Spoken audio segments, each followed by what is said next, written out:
அரபிக்கடலில் வருகிற 22ஆம் தேதி காற்றழுத்த தாழ்வு பகுதி உருவாக வாய்ப்புள்ளதாக வானிலை ஆய்வு நடுவம் தகவல்.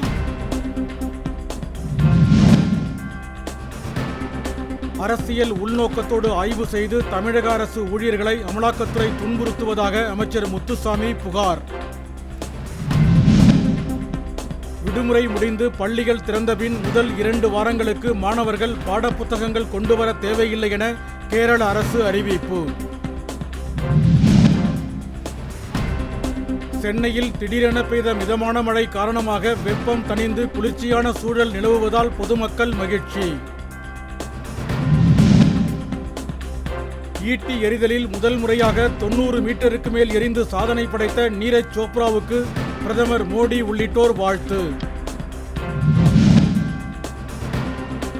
மேட்டூர் அருகே நடைபெற்ற சக்தி குளத்து மாரியம்மன் கோவில் தீர்த்தக்குட ஊர்வலத்தில் திரளான பக்தர்கள் பங்கேற்று வழிபாடு.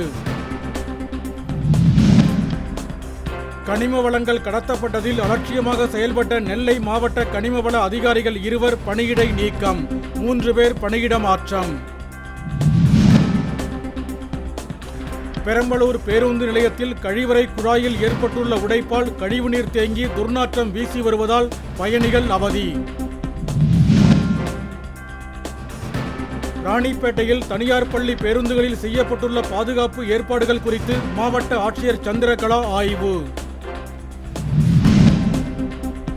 திருப்பத்தூர் மாவட்டம் மின்னூர் அருகே மேம்பால பணியால் போக்குவரத்து நெரிசல், 5 கிலோமீட்டர் தூரத்துக்கு அணிவகுத்து நின்ற ஊர்திகள்.